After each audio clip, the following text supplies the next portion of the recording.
ዋይት ሃውስ አቅራቢያ የደህንነት ሰራተኞች ላይ ተኩስ የከፈተ ግለሰብ ተገደለ።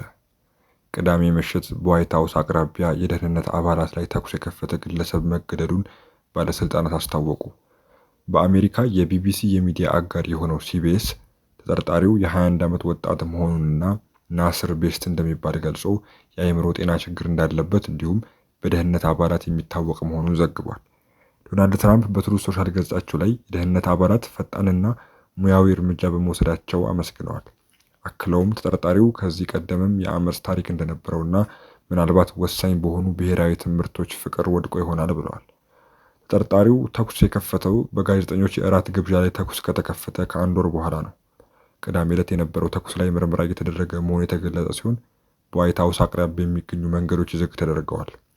ግለሰቡ ቅዳሜ ምሽት 12 ሰዓት ላይ በዋይት ሃውስ 17ኛ ጎዳናና ፔንሲልቬኒያ መንገድ ጠመንጃውን ከቦርሳው በማውጣት ተኩስ ጀመረ ሲሉ ባለስልጣናቱ ተናግረዋል።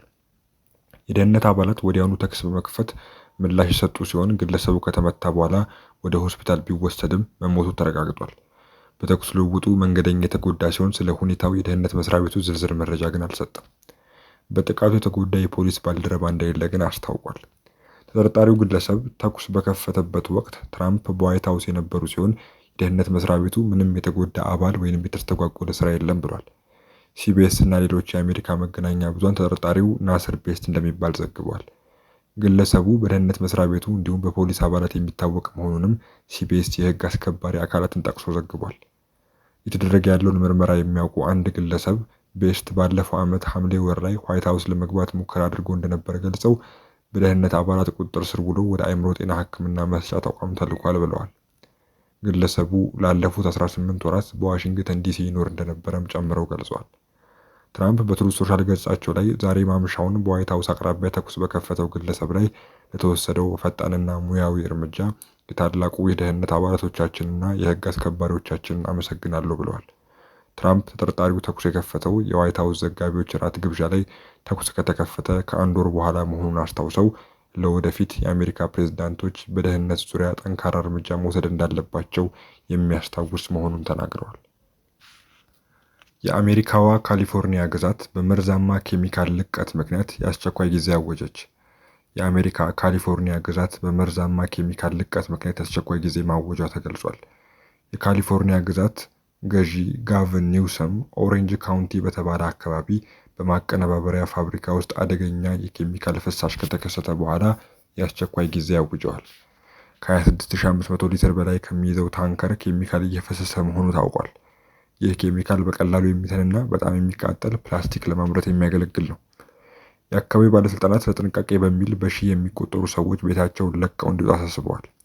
ቅዳሜ ዕለት ባለስልጣናቱ ከዚህ ቀደም ይታሰብ ከነበረው በላይ ታንከር ውስጥ ያለው ሙቀት ከፍ እንዳለና ሙቀቱ መጨመሩ እንደቀጠለ አስታውቋል። የኦሬንጅ ካውንቲ የእሳት አደጋ ባለስልጣን ክሬግ ኮቪ እንደገለጹት ሁለት አማራጮች እየታሰቡ ነው። ይህም ታንከሩ ተበትኖ ይፈሳል ወይስ ይፈነዳል የሚል መሆኑን ገልጸዋል። ታንከሩ ለምን ስራው እንደተስተጓጎለ ምርመራ እየተካሄደ ሲሆን የአደጋ ጊዜ ሰራተኞች ሙቀቱን ለመቆጣጠር ታንከሩን በውሃ እየረጩ ነው። ባለስልጣናት አንድ የማይሰራ ቫልቭ ተጨማሪ ችግር እንደደቀነባቸው አስታውቋል። ቅዳሜ ዕለት የእሳት አደጋ ኃላፊ ኮቪ የተጎዳው ታንከር ሙቀት 32 ዲግሪ ሴንቲግሬድ ደርሶ የነበረና በየሰዓቱ በ1 ዲግሪ እየጨመረ መሆኑን ተናግረዋል። አርብ ምሽት የሙቀት መጠኑ በድሮኖች ተለክቶ 16 ዲግሪ ድረስ እንደቀነሰ ተነግሮ ነበር። ሆኖም የአደጋ ሰራተኛ ቡድኖች ወደ ታንኩ ቀርበው መጠኑን ሲያነቡ ውስጣዊ ሙቀቱ ከፍ ብሎ እንደነበር ኃላፊው ተናግረዋል። የታንኩን ሙቀት በመጨመርና በታንኩ ግፊት እንዲጨምር ያደረገውን የኬሚካል መብላላት የአደጋ ሰራተኞች ቡድን ሊቀንሱ ይችላሉ የሚል ተስፋ አሳይተዋል። ይህ ነገር እንዲፈነዳ መፍቀድ በፍጹም አይገባም ሲሉ ኮቪ ተናግረዋል። ባለስልጣናት የታንከሩ መሰረት ቢፈርስና ኬሚካሉ ቢፈስ ሊወሰዱ ስለሚችሉ እርምጃዎች ጠንካራ እቅዶችን እያዘጋጁ ነው። ኬሚካሉ ቢፈስ ወደ ውሃ መስመር ወይም ወደ ባህር እንዳይደርስ ለመከላከል ግንቦች እየተገነቡ ነው። ትምህርት ቤቶች ለጥንቃቄ በሚል የተዘጉ ሲሆን ወደ አካባቢው መግባት እንዳይቻል አንዳንድ ዋና ዋና መንገዶች ተዘግተዋል። የኦሬንጅ ካውንቲ የሕክምና ባለሙያ ዶክተር ሬጂና ቺንሲዮ ኮንግ ማንኛውም ሰው ጠንካራ ሽታ ያለው ፍራፍሬ መሰለ ፈሳሽ ከተመለከተ ለባለስልጣን እንዲያሳውቅ አሳስበዋል። ለደህንነት ሲል ቤቱን ለቆ የወጣው ማርክ ኦልሰን በአደጋ ደወሎች ድምፅ እንደነቃና ስለ ኬሚካል ፍሰቱ ሳያውቅ በአካባቢው ወደሚገኝ የስፖርት ማዕከል እንደተጠለለ ተናግሯል። የኬሚካል አደጋ ስጋት ያሳደረው ጣቢያ የዩናይትድ ኪንግደም ኩባንያ ሲሆን ከአውሮፕላኖች ቁሳቁስ የሚያመርት ነው። የኩባንያው ቃል አቀባይ ለደረሰው ስጋት ለአካባቢው ነዋሪዎች ይቅርታ ጠይቀዋል። በመጨረሻም የአፍሪካ በሽታ መከላከል ኢቦላ ኢትዮጵያን ጨምሮ በ10 የአፍሪካ ሀገራት ይዛመታል የሚል ስጋት መኖሩን አስጠነቀቀ። በዲሞክራቲክ ሪፐብሊክ ኮንጎ የተከሰተው ኢቦላ ኢትዮጵያን ጨምሮ ወደ 10 የአፍሪካ ሀገራት ሊስፋፋ ይችላል የሚል ስጋት መኖሩን የአፍሪካ በሽታ መቆጣጠሪያና መከላከያ ማዕከል አፍሪካ ሲዲሲ አስታወቀ።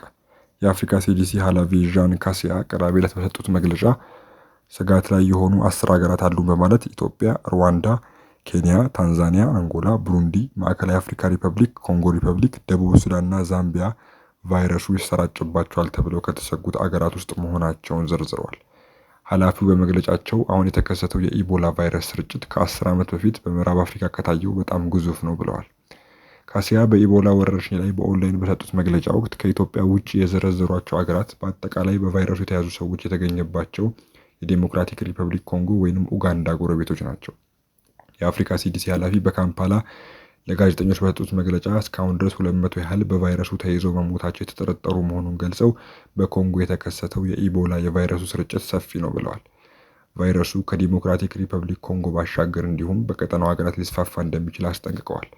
የዓለም ጤና ድርጅት በዴሞክራቲክ ሪፐብሊክ ኮንጎ የተከሰተው የኢቦላ ወረርሽኝ በማህበረሰብ ጤና ላይ የፈጠረውን ስጋት ደረጃ ከነበረበት ከፍተኛ ወደ እጅግ ከፍተኛ ከፍ ያደረገው አርብ ዕለት ነው።